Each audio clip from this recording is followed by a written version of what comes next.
Hey guys, it's DCG back for another video, and this video is, you know, has no real purpose. I just wanted to sit down and talk to you guys. Yes, I did film another video today. It is New Year's Day, and it is exactly 12:48 a.m. But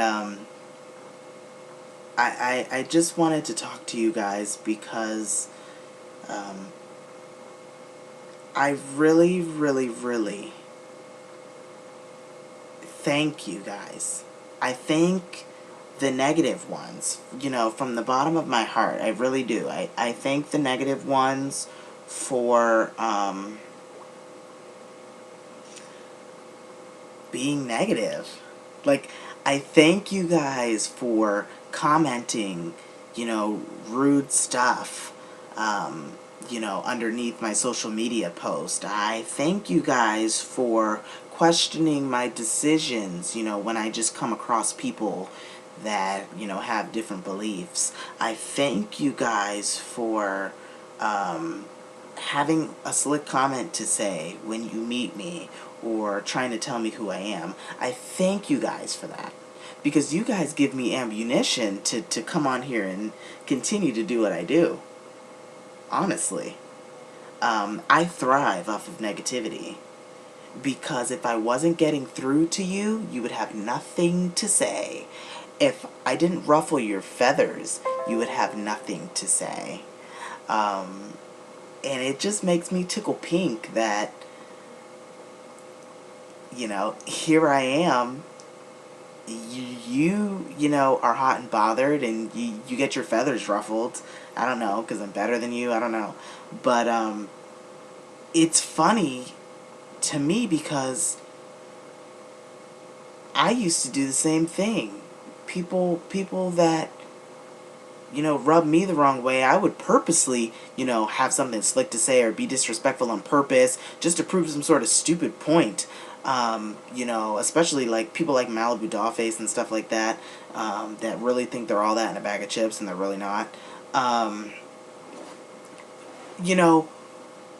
Or people like, people like He Flawless, but I don't really have a problem with Kenneth Synagogue, but my only issue with him is that I feel like sometimes he's not 100% sincere with his attitude in videos. Like, he comes on YouTube and kind of like makes a show, even though he says he doesn't. He does, because every YouTuber comes on there and makes a show. Nobody's gonna let you know that they're not feeling well or that their life sucks or whatever.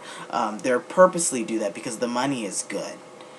Somebody like me, I could care less. I could come on here sick, I could come on here naked, I could come on here, it doesn't matter to me. I can come on here with my hair not done, like today, like nothing really bothers me. And some would say that's a good thing. I don't get frazzled, I don't get freaked out, I don't get nervous, oh, what if they don't like me, da da da. I am who I am, and I've owned that from the very beginning. So if you have a problem, that's your business. That is your business. But my whole thing is, let people live. Let people be themselves. Let people, be happy without you, having something to say. You don't need to have something to say. Shut up, Have you ever heard people say, that not everything warrants a response? Not everything needs a reaction. Not everything needs a comment to be made. Like rhetorical questions. I ask a lot of those, like I'm doing right now. Not everything needs an answer. Not everything was meant for a discussion. Not everything was meant for a response. Sometimes people are just being themselves. I have been told several times that I do things for attention or whatever, but the fact of the matter is, nobody knows what my true intentions for things are. Nobody knows what goes on in somebody's head or what's happening in somebody's life. But yet, people are so quick to open up their mouth and say something as if they know something more. I'm here to tell you that you don't. And before you make a comment on somebody, whether it's their appearance, whether it's, the way they talk, act, sound, first of all, especially about the whole sound thing, like, nobody can choose their voice. Nobody can choose the way that they act. Nobody can choose where they grew up at. Nobody can choose, the color of their skin. So for somebody to make fun of someone else for something, regarding that, I think that that's a little ignorant. And it's very disrespectful. And before you do that, I just want you to think about a time where somebody did that to you and how you felt. Because guarantee you, I can assure you that you're not going to like it if it were done to you. So I would think long and hard about doing it to somebody else. Because I have had a reputation for saying things, that could really, really damage people. And, I am proud of that. But at the same time, I come back and I think about the times where people have done that to me and how it made me feel. So that's why I'm going into, 2018 with an empty heart, with an empty mind. I'm more open-minded than I ever will be, more than likely. I'm ready for a change. I am. I couldn't be more happy with the way that my life has turned out. I may not be happy every day. I may not like certain circumstances. But you're not gonna like every part of life. That's how it is. And I can assure you, I don't like every part of life. So you're talking to somebody who's tried suicide several times. But here I am, more stable than ever, and the reason I'm more stable than ever is because I realized that life wasn't meant to be perfect. Life wasn't meant for everybody to be happy 24/7. That's why we have emotions. If life was supposed to be hunky-dory every day, we would have been created with one emotion, which is happiness. And happiness goes right along hand in hand with joy. Joy is not a second emotion. It's an attachment to happiness. Gratefulness, whatever. They're all an extension of the emotion happiness. They're all a branch. So I just want to tell you guys, spread kindness. Don't be afraid to open the door for a stranger. When you're walking into a restaurant and somebody's right behind you, hold the door for them. You don't know what somebody's day has, what's events have taken place in somebody's day. And then even something as small as that, even as something as, letting the door go as you're walking into a restaurant and there's somebody like close behind you, like with arm's length behind you, and you just let the door shut in their face. You have absolutely no idea what that could do to somebody. Something so small. And I think oftentimes we forget. Because we've all been there when it's like we're having a really bad day and then somebody comes along and does something really dumb and then we're like, oh, that's the worst thing that could happen right now. How about, treat people the way you want to be treated? And I know that's such a cliche and it's been around for years, but it could not be more true. Treat people the way you want to be treated. Treat people with the respect that they deserve for being a human being. They don't even, whether you agree with them or not, Muslim, black, white, whatever.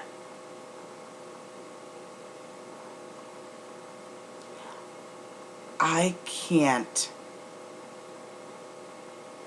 be there to teach you guys this. I can't be there to hold your hand.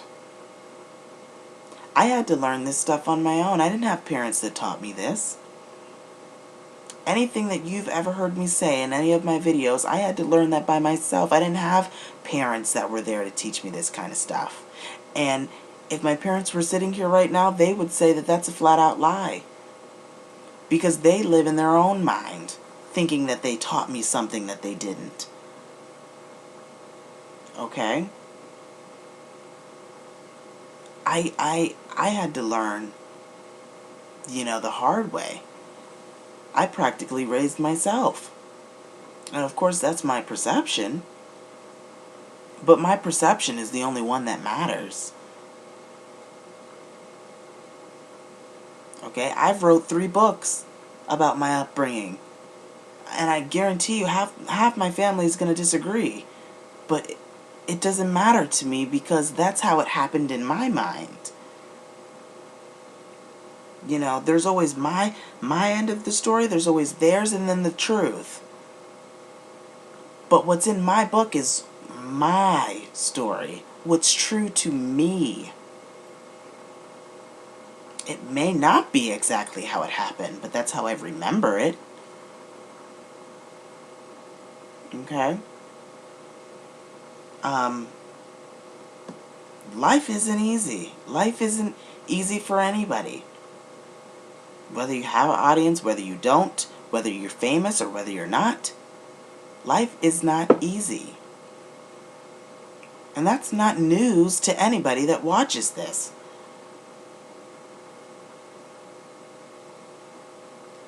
I can, sit here and talk to you guys until I'm blue in the face about the same old shit. But that's not helpful. Because if you didn't learn it from your own parents or somebody in life, then you're just never going to learn it. It's sad, but it's the truth. I mean, and I have love for everyone. I don't see color. I don't see sexuality. I don't see religion. I just see people. I just see soul. I just see heart. Because that's what I would hope that somebody would see in me. Just a person. Not somebody that is not all that happy. Not somebody that doesn't like to smile. Not somebody who has a unique style. None of that matters. I wouldn't want somebody to put a label on me. Because that's what this world has become. Putting a label on everyone and everything. Rather than seeing people for what it is. And seeing things for what they really are. Plainly and simply. We are human beings with a purpose. We are people that were put on this earth to do something. Even if you do not know what that something is, you will figure it out. I had Pamela Sylvia once tell me, and yes, she was the lady that was on the news a while ago. She was my middle school teacher, and she was a good friend of mine, and I traveled the world with this woman, and she, when I saw her on the news for, molesting one of her students, I honestly couldn't believe it, because it hit, groundbreaking news for Broward County, Florida. But however, I can honestly say, for the people that don't know her, who may say, oh, she's a sick woman, da-da-da-da, she's really not. You don't know her. You don't know what she's been through. You don't know her life story. And I can honestly say she's helped thousands of kids, and I'm one of those kids. And she always told me, because she knew I was different. She knew I would never be accepted. She knew people were going to have a problem with me and the way that I did things. And she knew that it was going to be hard for me to go through middle school. And she was Mama Sticker to me. And she told me something one day, and I will never forget it because I'm still searching to this day. She told me, you need to find your niche. And I was young at the time. I was in middle school, 7th grade. I don't know what the fuck a niche was. I'm like, what the fuck is a niche? But then she texted me back and she told me a niche is finding your group, finding where you fit in at. And as I've said once and several times already, I'm like the Caitlyn Jenner of every group. I don't fit in with the boys, I don't fit in with the girls. I'm just kind of stuck in the middle. And that's the worst feeling in the world. I still haven't found my niche. Maybe in my deep courses of college, I might find my niche then, because everybody says things get better in college. Well, we'll just have to see. You know, there's nothing wrong with having two friends, but is that really all I want to settle for? Absolutely not. But that's all that wants to be around me. And I feel like one of them could, can't stand me secretly, but she would rather not tell me that.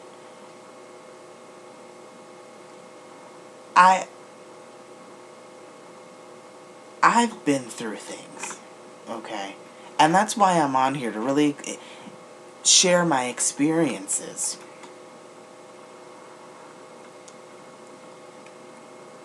Nobody's perfect, guys. Nobody. Jesus walked the earth, but that was over 2,000 years ago. And he was the only perfect person that I know of.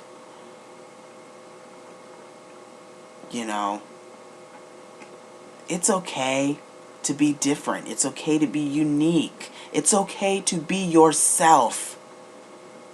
And after all these years, I'm finally realizing that. I hated being judged upon first glance. And there's a lot of people that get judged upon first glance and get judged, and everybody reads the judges a book by a cover, and Dolly Parton was one of those people, and she wore wigs her whole life. She's still wearing wigs at the age of like 72, and she always wanted to hide her real hair. Still, nobody to this day knows what her real hair looks like, but she didn't wear wigs because she didn't have hair. She wore wigs because she just liked the big haired look, but people judged her for it. She wanted to be a Barbie doll. Okay, so she did all these things to her body and, transformed it, but that's her prerogative. If that's what she wants to do, she's doing it. And people love her for who she is. Not just the voice that she has and the platform and, what kind of person she is. People just love her, period, because she was a person first, before she was anything else. People love Reba McEntire because she has a heart. She's a person before she was a celebrity, before she was the queen of country music. People love Carrie Underwood because she's a humble human being. Not because she can belt out notes like nobody's business. That might be part of it. That might be part of what got her to where she is. But that's not who she is down below. That's just a talent. That's just something that America fell in love with, right along with who she is. You could be the best singer or the most talented person in the world and be boring and hollow and just a nasty human being inside. And regardless of how good your talent is, you will never be recognized because nobody likes a nasty human being. Now, I've been, called 1,000,001 things, and just as Pamela Sylvia Sticker once told me, I'll be whatever the hell it is you want me to be. Okay? Because it doesn't matter, because I know who I am. A lot of people think that I'm this nasty, horrible person, but I'm really not. Have I done some wicked things in life? Yeah, but who hasn't? Everybody has those moments. I'm gonna wrap this video up, but guys, there's a reason why at the end of every video I say stay perfectly imperfect. There's a reason why that's my business tagline. There's a reason why I have built an entire empire off of those words. Because there is not a more truer statement. Stay perfectly imperfect. The reason why I tell you to stay perfectly imperfect is because, number one, there is no such thing as perfection, but your imperfections make you perfection. Your imperfections make you human. Your imperfections make you who you are. Make you whatever you want to call it. Whether it's normal, unique, authentic you, your imperfections make you a very important part of the human race, of the human population. You are worth it. You are worth more than gold, regardless of what anybody else tells you. I can honestly say that my imperfections have such an impact on who I am and who people see me to be. And whether that's good or bad for your situation, that's your business. That's for you to figure out. I don't really care. But I know that without mine, I'd be lost. I would be lost. Embrace those imperfections. Don't try to hide them. Don't try to carry on this image that you're something that you're not. I've done that too. And look where it got me. Not very far. Well, that's my last video for a while, because I don't want to overdo it. But, again, beautifully, say it with me. Stay perfectly imperfect, and I'll see you in the next video. Bye, guys. Have a good one. Happy New Year.